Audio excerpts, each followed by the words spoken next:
Are we too close? Does it look uncomfortable? I feel uncomfortable. I feel a little uncomfortable. These stools are slippery. I'm also wearing my slippery pants Dude, today. you look good. I was going to say, dude, I know I look the good boots today. look good. I know I look good today.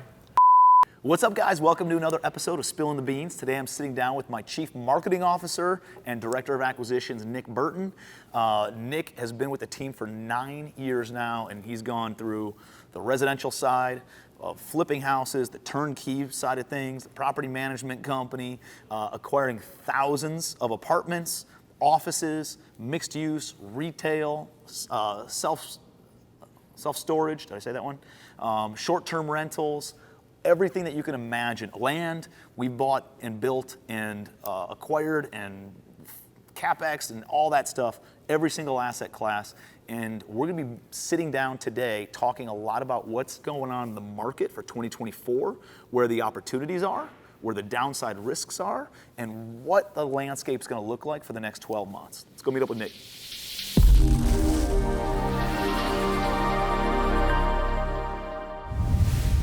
Burton, what up, kid? What's up?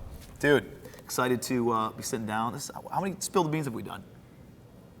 Spill the beans? Third one? Yeah, this might be 3, but we've done all the this Obviously, or that. Yeah, we got a lot of good this or that's. We need to do more of those. Yeah. Jed, we need more things that I can win, more competitions that I can win against Nick live on social media. All right, man.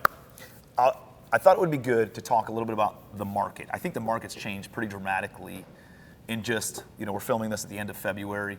In just the past 60 days of 2024, the first 60 days of 2024, things have heated up. Mm-hmm. And there was a lot of adversity in 2023. There was a lot of slowdown. Interest rates just kept on increasing from 2022, and it started getting a little bit more painful, especially people with variable rate mortgages, people who didn't have great operations in place, people who couldn't recapitalize those deals. There was a lot of struggle overall in 2023, both on the residential and the commercial side. I saw a lot of it. Now there was also a ton of opportunity in all of that as well if you could work the angles the right way. Going into 2024, it was like a light switch to me, because the Feds met, whatever it was like the last Wednesday before the end of the year, and said we're not increasing rates, and we're actually going to decrease rates at least 3 times in 2024. Now that, I think they said 3 to 4 times, and then when they met in January, they said, hey, we're just going to do it probably 3 times. So it slowed down a little bit, but it was like a shot in the arm. It was a lot of excitement, and when I think people heard that, investor-minded folks, when they heard that, they realized there's not blood on the streets like we thought there was going to be. And everybody was waiting for prices to drop by 50%. Dude, it's not 2008. It's a completely different market. They're not giving loans to people who don't qualify for loans. Like, there's still underwriting procedures. There's still a lot of boxes you got to check in order to gain access to capital and gain access to these deals. And so I think it's a very different situation than what it was 15 years ago. People, I think they thought that it was going to be bloodier or messier, and there's still a little bit of mess out there, but at the end of the day, they were like, well, I can't just leave my money on the sidelines for another 12 or 24 months. Let me go and put it in play. And there's been a lot of people who have then started knocking on doors, and I got a buddy who's the CFO of one of the largest lenders, commercial lenders in the entire country, and was talking with him, and they put out a survey to all their loan sponsors, everybody that they've given loans to, and all the loan sponsors responded. He said that 87% of everybody that they've given loans to that responded to this survey, 87% are net buyers right now in January, February, Q1 of 2024. And only 12% are net sellers, and 1% is like indifferent or break even.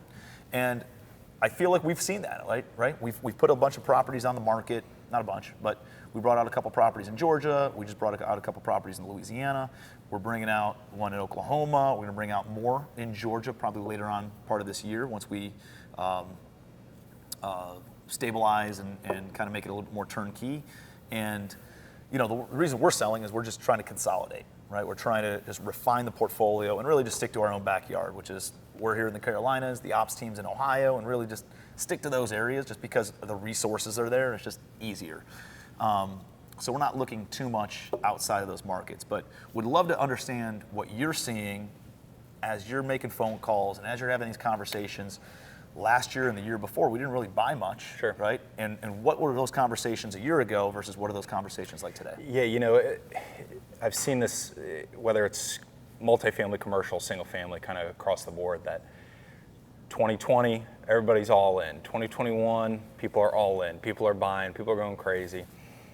2022, it's still going on. And then in 2023, I noticed either people kind of dropped out completely. Like they're not in it anymore. They're not in multifamily, or they're not in single family, not in wholesaling. They're not in anything anymore. Or they just laid low and just rode out the storm.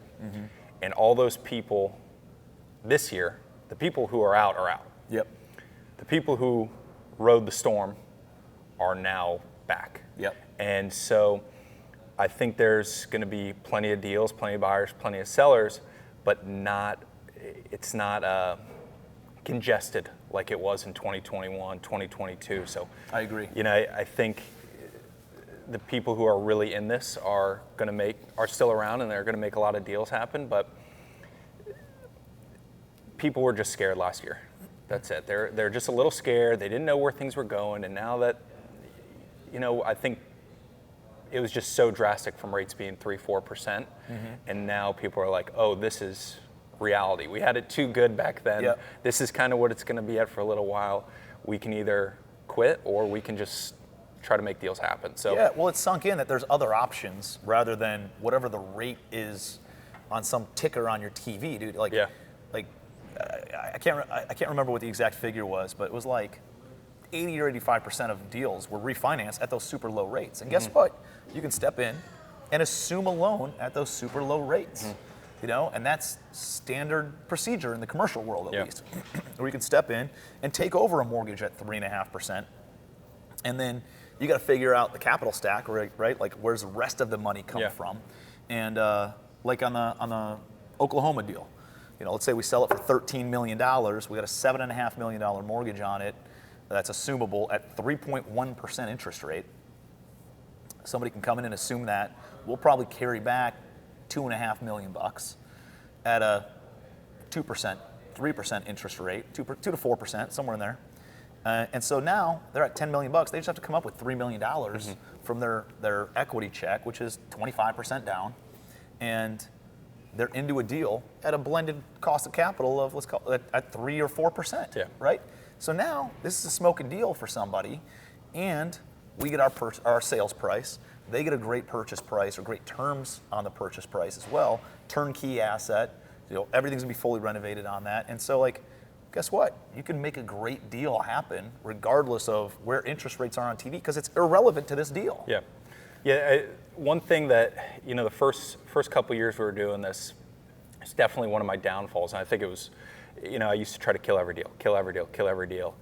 And it was, if it couldn't be done this way, it wasn't a deal.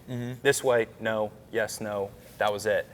And we used to always say, like, don't force a deal, which I agree, still don't force a deal, but you can absolutely make deals happen. And I think that's where I've really kind of shined the last 12, 24 months, is really figuring out, hey, there's more than one ways to look at something. There's more than 10 ways to look at something. You can structure it any kind of way that you possibly want to make it work for you. And usually it's typically better for the seller too.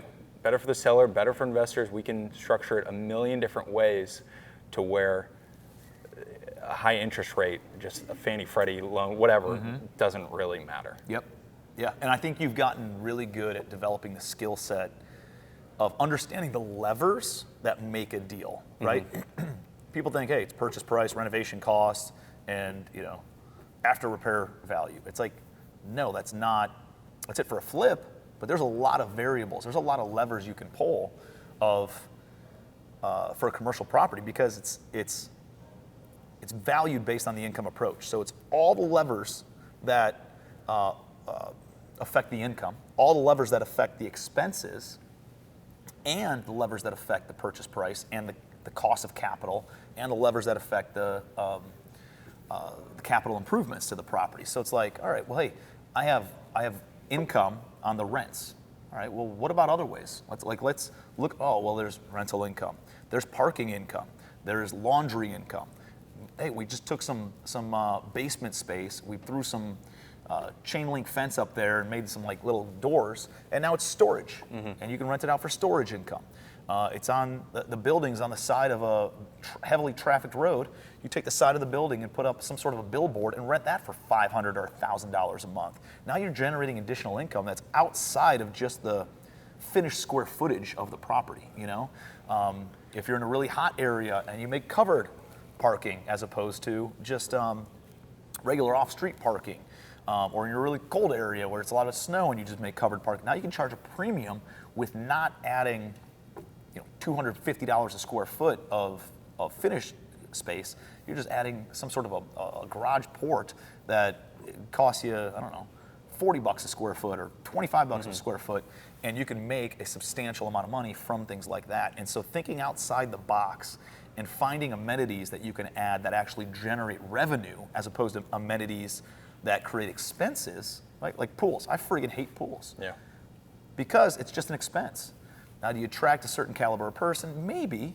Or you could not have that, and the people who want a pass to the local community center, maybe you can subsidize it or something without having to take on the expense of an actual pool. Dude, whenever we get a pool, especially in the older housing stock of the buildings that are built in the 70s or 80s or like that vintage, typically we fill it in and just make it a picnic pavilion, right? Because now it removes an expense, which increases the net operating income of that property, which makes it more valuable. And so doing things like that and understanding those are all levers on the income side. What about the expenses? Well, you got property taxes, not much you can do, but maybe you can appeal that. Some property taxes have actually gone down because interest rates have gone up, so values have come down because the NOI is less, right? So you can actually go and appeal a lot of the property taxes right now.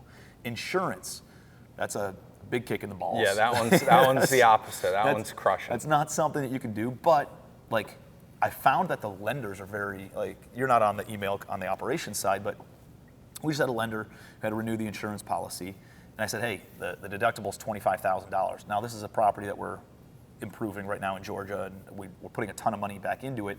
So it's like, if there's a claim, we're probably not going to file a claim anyways, because we're already doing the CapEx. Secondarily is if there's a claim, we're probably not going to file a claim because it's going to screw up the premium even more.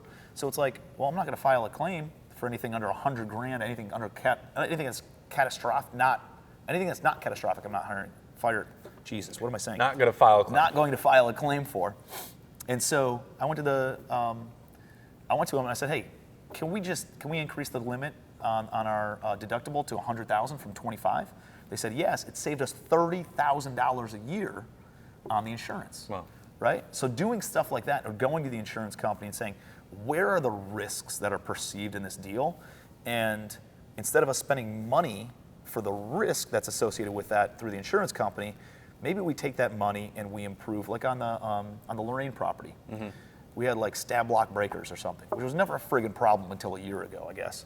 This building's 50 years old. And they said, hey, it's going to cost you an extra $20,000 for the premium on this. And it's like, how much does it cost in order to change out those boxes? It's going to cost us $18,000. Well, it's 100% return on our investment, right? Instead of putting money into the insurance premium, let's put it into the property, improve the property, reduce the premium. Now it's more attractive to a buyer, it's more attractive to the insurance company and everything else. So it's like doing things like that of trying to think outside the box. There are ways to still reduce insurance a little bit, as adverse as that's been. So you got taxes, insurance, utilities. There's a lot of things that we do on the utility side in order to reduce electric bills with LED lights or water bills with low flow fixtures, solar credits, things like that.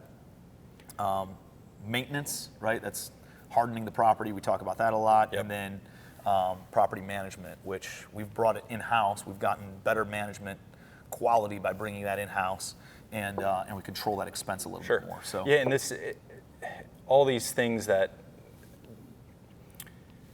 I didn't know how to pull all these levers a couple years ago. And I used to look at, the big shiny apartment buildings, the nice stuff, A, B class stuff.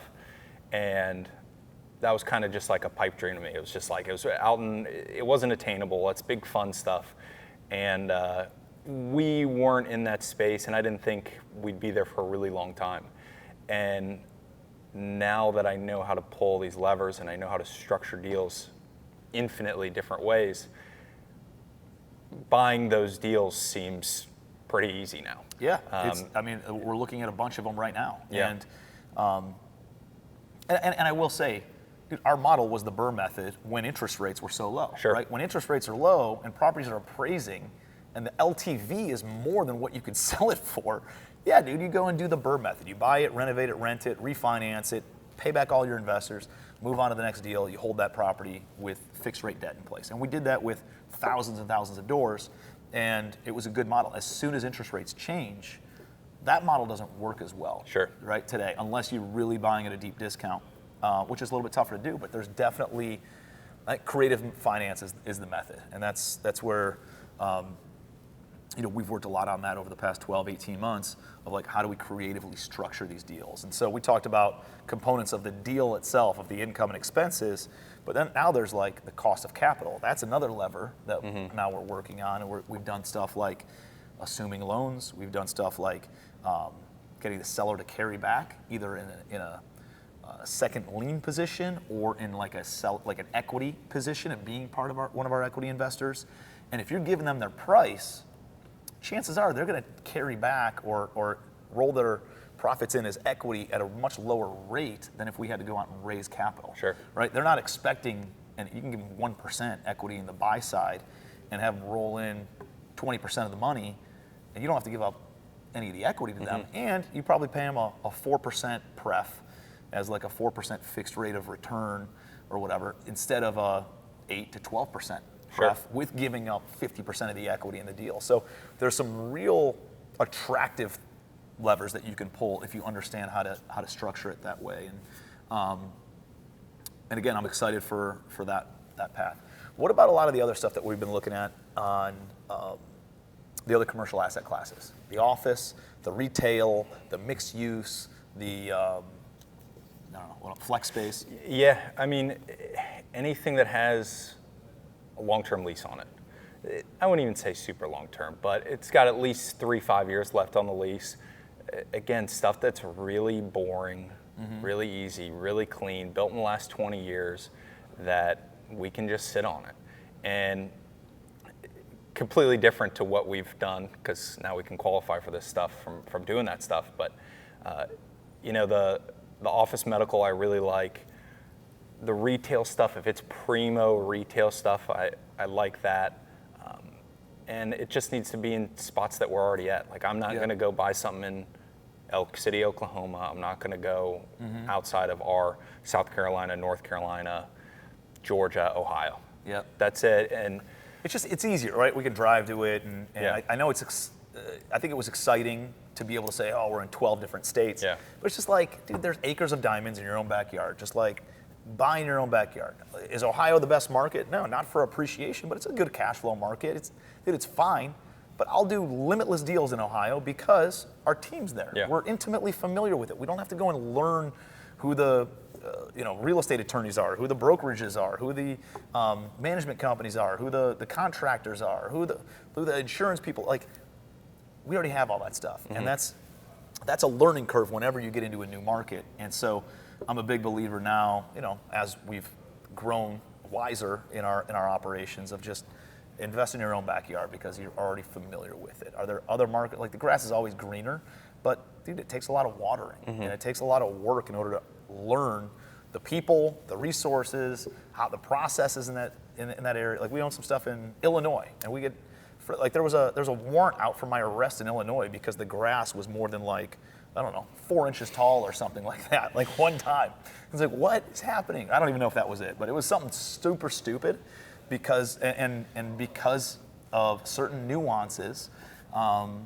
It's hard to invest in those areas. It's like people coming to Ohio, coming to Cleveland, and not knowing what a point of sale inspection is, right? If you don't know what a point of sale inspection is, you're gonna get your ass handed to you. I saw they just added that up in It's in Cleveland. Cleveland now. It's in Cleveland itself now. That's going to be a disaster. So it was in a bunch of the suburbs, but now it's in Cleveland itself.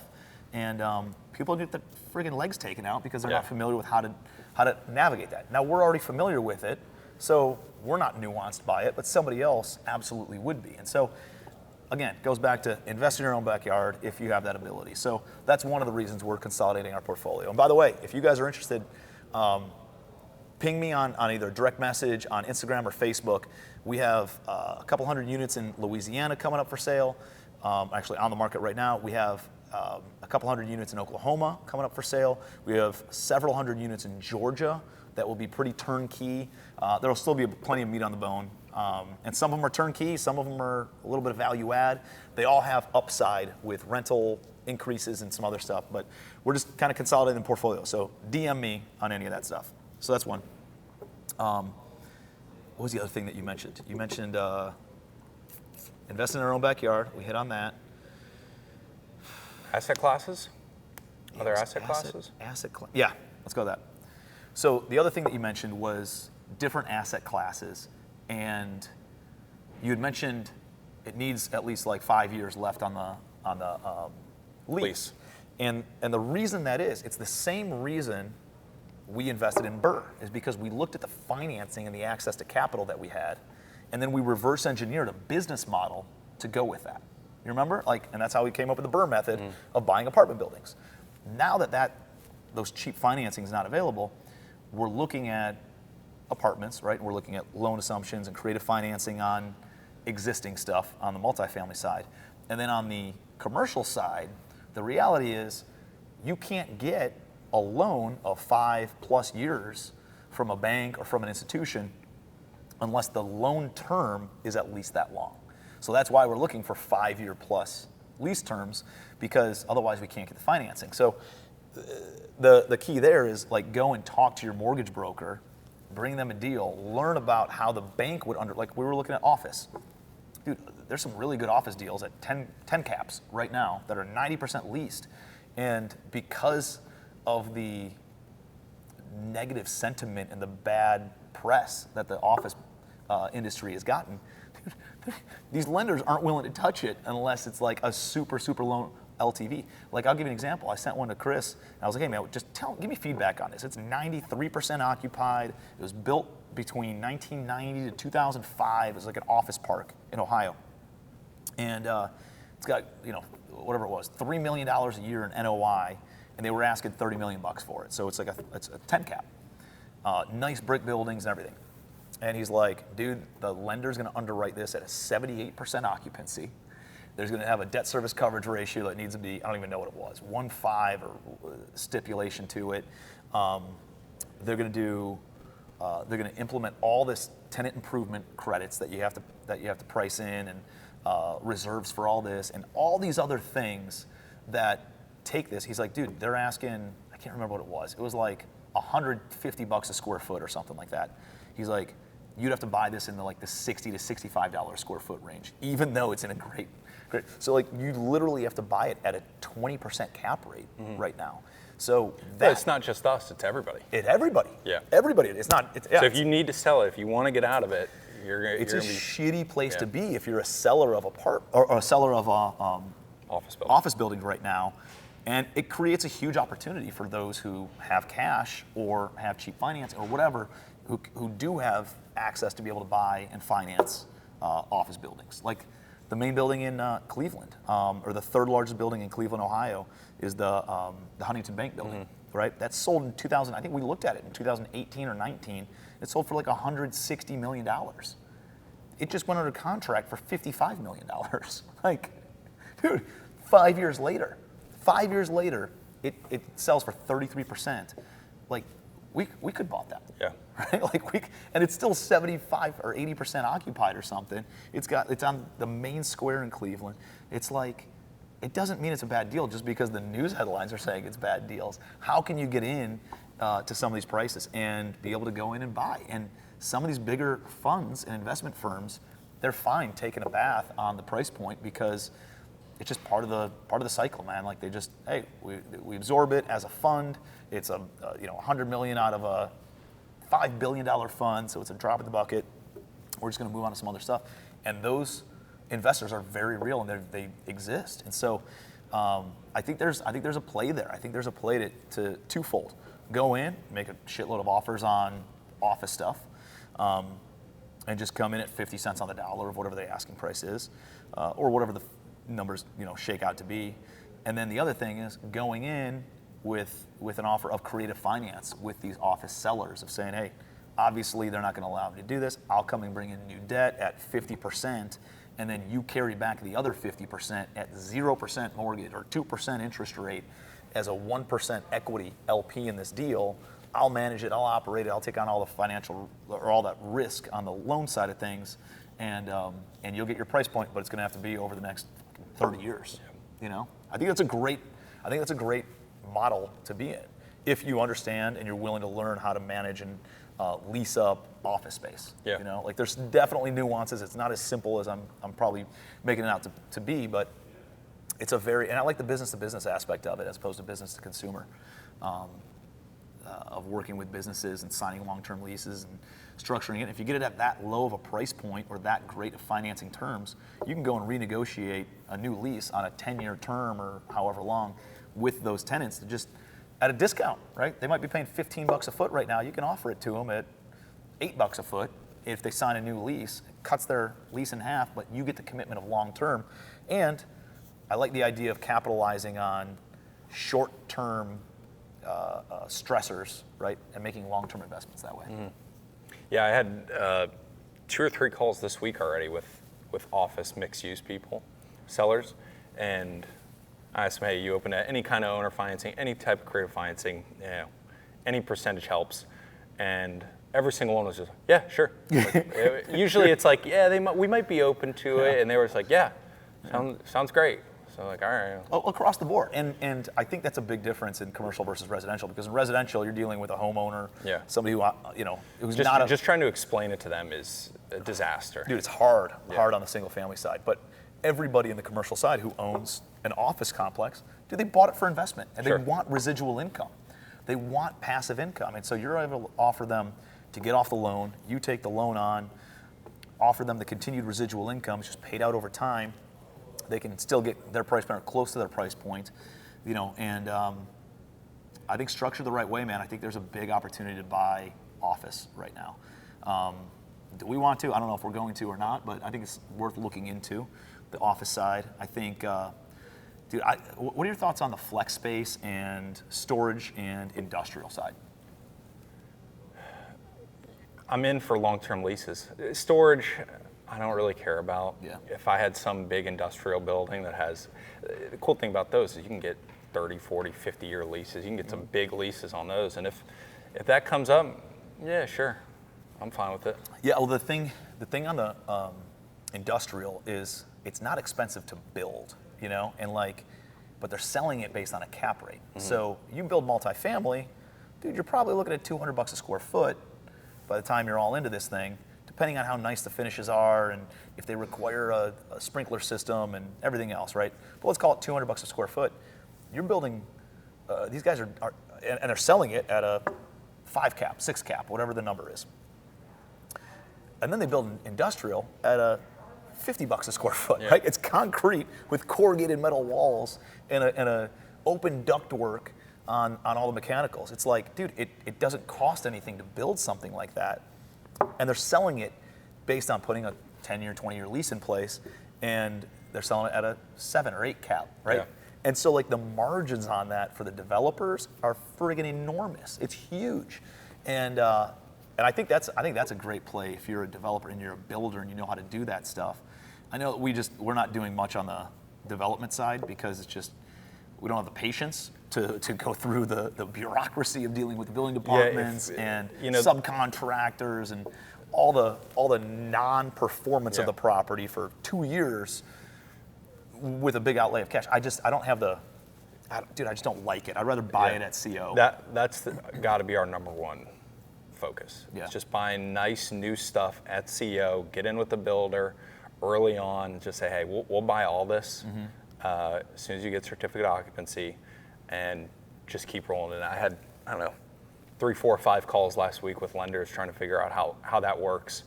And there's some nuances, but there Yeah. are loans out there for single-family developments and townhouse developments, and obviously multifamily properties. If you own the HOA is like a big one. It's like you have to manage and own the entire HOA, or at least a higher percentage of it. But it's out there. It's available. And I think, again, you figure out the financing, what the financing needs to look like, then you can reverse engineer what the offers need to look like in the assets that you're trying to buy. I think, to your point, dude, I'm worried about self-storage. I'm worried about Seems like there's self-storage. infinite. Bro, everybody's developing it. Nobody's looking at who else is developing in the area. And self-storage is not like, it's not like single family, right? If you have a nice single family here and they put another nice single family across the street, Now yours goes up. yours goes up, and or you know these two nice buildings take from the other buildings that are shitty, and the occupancy still stays super high on the nice properties. So you can control the market. You can just make sure that your price point is lower at a nicer product, and you'll stay super high occupancy. Self-storage is not that same way. Dude, people don't give a shit if it was built in 1975 or built in 2005. It's like, I need someplace to store my crap for a year or 2 years or 3 months. And when you overdevelop self-storage, it cannibalizes everything else in the market. Because it's not like the nicer one or the newer one keeps a high occupancy and the other one drops. No, it all drops to 70% occupancy. And that overdevelopment of self-storage, I think, is the next, like office is getting its ass kicked right now because of COVID and everything else. I think office is gonna come back though. Maybe not the way that it was before remote work, but I do think a lot of businesses are like, dude, there's been a little bit too much. Like, we just got a freaking office here, Yeah. right? Like, there's more production, there's more positivity, there's more team interaction, there's more commitment to a team if you're hanging out and working together. So I think office is going to come back, and that's going to be more like, the Defense Department or the U.S. federal government just mandated everybody comes back to the office. No more remote work because they saw production fall off in a huge way. Not that it was that big in the first place, but it was even worse. And so they mandated that everybody has to go back into the office all the time. So I think there's gonna be a lot more of that, which is why I do like office got clobbered, but I think that's why there's buying opportunity. I think, dude, the next wave of people getting their crotch kicked is gonna be in self-storage. I don't like the way that I've seen people just obsess over the development of it. I'd be concerned. I'd be making sure that other people aren't developing in the same area that you're buying in. I'd make sure that you get the right, because it's like 8% of people use self-storage. 8%. If 8% of people use self-storage, and they build more than that, then occupancy drops. Yeah. Right? And you need to make sure that there's not more than 8% or 8 feet. I don't know. I can't remember what it is. But it's some sort of a metric, some sort of a ratio where it's like you can't overdevelop because otherwise occupancy falls off, and then you're not meeting the metrics and the numbers that you had hoped. And I don't think there's enough smart people that are doing that, and they're not getting the feasibility studies and all that, which feasibility studies are kind of a jerk off. It gives you some third party numbers. I have no interest in getting into self-storage. No, but I do like the flex space. I like the flex space if you can buy it at a price per square foot that makes sense, and it's got a long-term lease. Like I'd be fine with that. Another big one in the flex space or whatever is like a purchase with a lease back, right? Mm-hmm. So you're buying it from whoever developed it, who's running the manufacturing plant, and they just want to sell it. They want some liquidity for their business, and they're willing to sign a 15-year, 20-year lease at X number of dollars, and dude, that's a home run. Sure. Right? You're walking right into it. What are your thoughts on retail? Like triple net lease. Yeah, if it's nice in a good area, I'll buy it. I don't really want any single tenant stuff.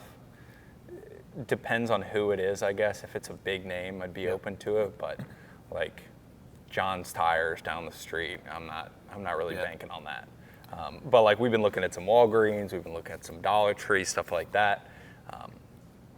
They're sticking around. They're not really going anywhere. And I agree with that, because it's like owning a single family house that goes vacant. Now you have zero income coming in versus owning a multifamily property that's 10 units, and a unit goes vacant, you're still at 90% occupancy. But I do believe there's a way around that, right? Like you can just syndicate a parent company that owns a Walgreens, that owns a Dollar Tree, that owns a Goodyear tire. And now if one of those goes vacant, you still have 67% of the income coming in and while you get this one filled out. So I think you can make a parent company that then owns these three. And you raise capital in this one, and then it creates a multi-unit portfolio out of a single unit property. Does that make sense?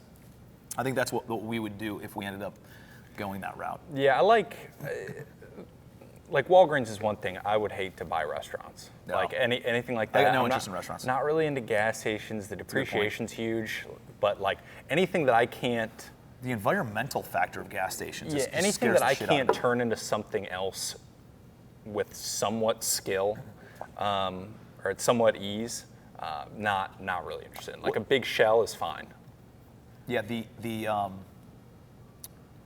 other thing is like the variables that you can't control, right? Like if gas prices go to zero or they go through the roof or like, I don't know. I don't know how that affects the business. I definitely don't want to run the gas station, right? Do I want to own the real estate? I'd be maybe okay with that, but I don't know. Does that business owner, are they a good business owner and can they navigate stuff? And usually they're independently owned or whatever. So no, I agree, man. I think I don't know. Not for us personally. I'd love to buy some like retail strips. Dude, Fatty grew up in the gas station space. Like everybody. Did he really? Yeah, it was Lebanese in his community, owned gas stations around Cleveland and stuff. So like he knows that space, and maybe because we have a resource there, maybe that is something that we'd be interested in pursuing.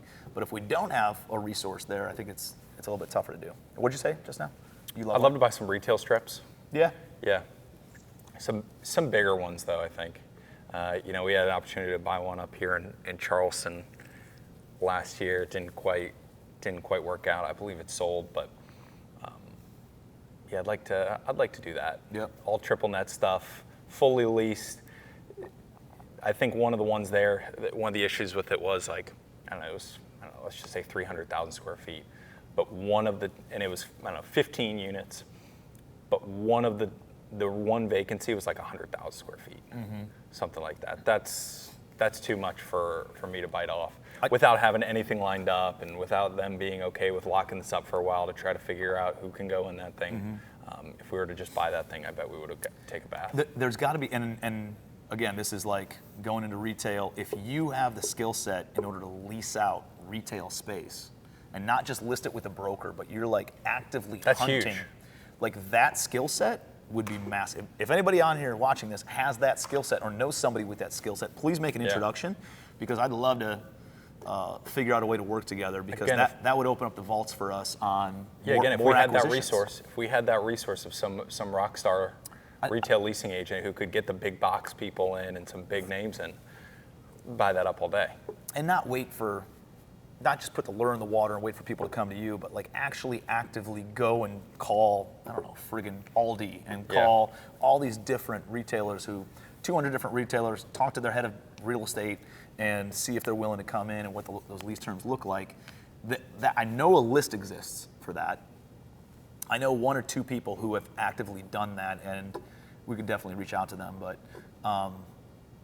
dude, I think that is because if you solve that now, you don't need a turnkey, retail space.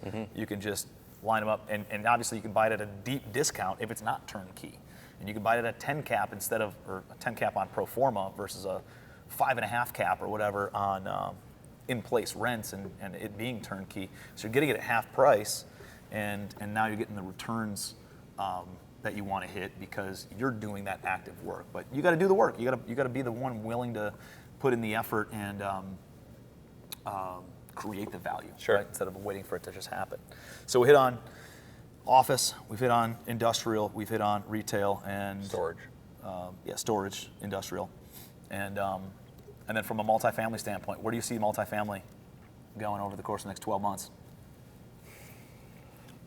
I think it's just going to be about the same as 2023, just picking up a little bit. I don't really see too many changes. I think the people who want value add are going to keep buying value add. I think we are going to buy light value add and maybe move into some nice stuff. already got some stuff under contract, working towards closing some of that stuff. But, I think people just kind of want to mellow out. I think we've had two extremes, really high in 2022, super low interest rates, and then everybody's terrified about how high interest rates are. I think it's just going to be an easy, smooth sail and pick up a couple deals here, pick up a couple deals there. I think the buyers are out. I think they're just over the last 45 days, buyers have been coming out, and legit buyers too, not the people in 2021, 2022 that were trying to get into multifamily or wholesalers or whatever. These are really qualified They've buyers. really dropped off. All the junk has really dropped out. Like if I were to put up a property for sale, in 2021, I would have hundreds and hundreds and hundreds of people reach out, and very few people would make offers, or I would follow up and they'd just kind of drop off. And now we're still getting tons and tons and tons of interest on deals that we might be selling, but the quality's higher. Yeah, we're getting a lot more offers. We're getting a lot more better conversations. So it's just weeding out the crap, which makes it easier to do deals. So I think deals will pick up this year. Yep. I mean, I've found that we're talking to much more qualified individuals on the deals that we're selling, and there's an openness on the deals that we're trying to buy, and there's definitely that. I agree. I think people are.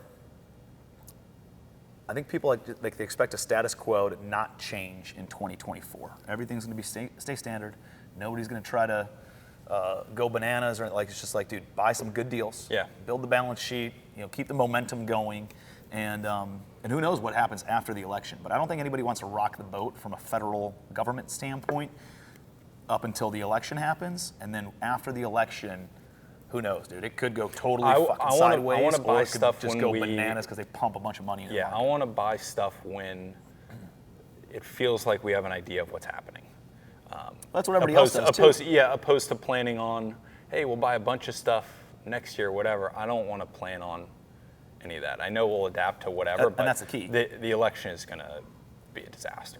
It is going to be. We'll see what happens. It's going to be a disaster.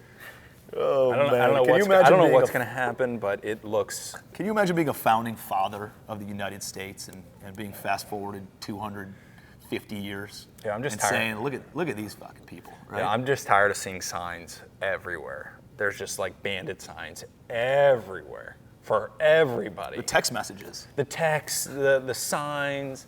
Every time the TV comes on, my YouTube is showing me just like a whole political section. I don't even watch it. Yeah. And it's just a pain in the ass, dude. Horrible. I couldn't care. It's a horrible system that we have here. Yeah, it's like the political system. It's just like everybody hates everybody. The whole two-party system's garbage. Yeah, everybody hates everybody. Everybody's mad about everything. Nobody's doing anything right. This is like everything that they put out is just that everything sucks. Everything's this. Everything's that. Hate this person. Hate that person. And it's just it's total time suck. Well, the more polarizing you can get, I mean, you see it on social media influencers, right? Yeah. The more you cuss, the more you're in people's face, the more everybody who's on social media is just fucking yelling at everybody all the time. It's like, who wants to watch that? I don't want to be yelled at all the time. Like, I want to have regular conversations and talk to people who are growth driven, mindset, business, relationship, health. None of them seem happy. No, everybody just they really seems aren't, miserable dude. and angry. I know some of them, dude, and they're not. I just saw one guy commit suicide who's he was a mindset coach. That's crazy. How about that for crazy? He was a mindset coach going and speaking at all these different masterminds and stuff about mindset. The dude just committed suicide. Like, they're all full of shit, man. It's unreal. It's insane. I mean, it's sad, don't get me wrong, but it's fucking crazy how everybody just puts on the act. So anyways, we kind of went off topic here, but I think going back, bringing it full circle, there's a lot of opportunity. There's a lot of opportunities in every single sector right now.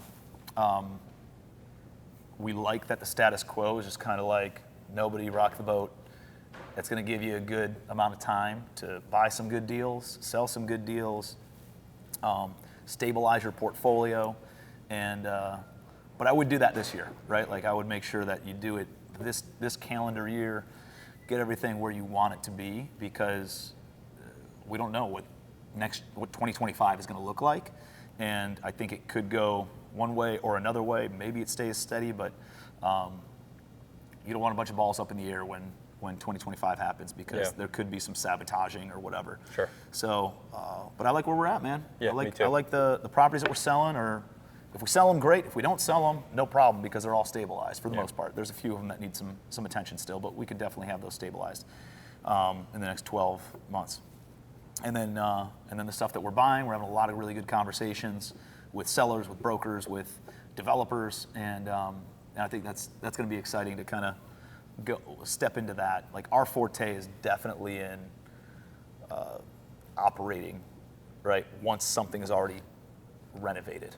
Like, we've definitely hit some bottlenecks on the capital improvement side, and we were really good for a few years, and then just things got sidetracked, and dealing with cities and all this other stuff, man, it's just, I just don't want to deal with it. I don't like dealing with it. I would rather get it to CO and then have somebody else get it to CO, and then we step in, because we can lease the shit out of this stuff. We can manage it. Everything that we manage in-house is, like our stuff in Savannah, dude, it's 100% occupied with a waiting list. Not because of the area, because management's rock star, you know? So a lot of good things going on there, and I'm excited to see how things shake out, man. So I appreciate the insights, brother. Yeah, dude.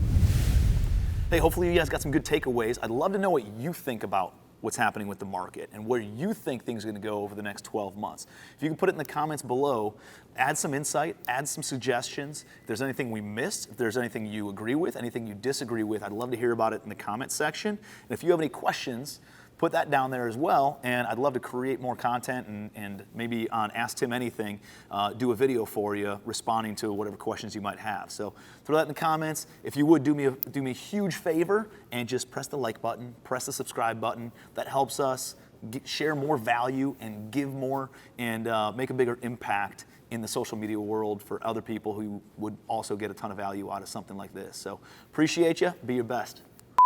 No, the warrant out for my arrest is no longer active. It was like, dude, it was literally, I don't think it was a grass cutting thing. I can't remember what it was. It was something so stupid.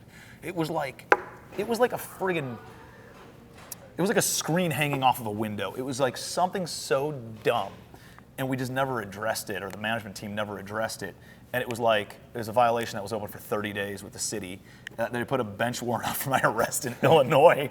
And I was like, hey guys, this work order needs to be taken care of. And I said it to the team.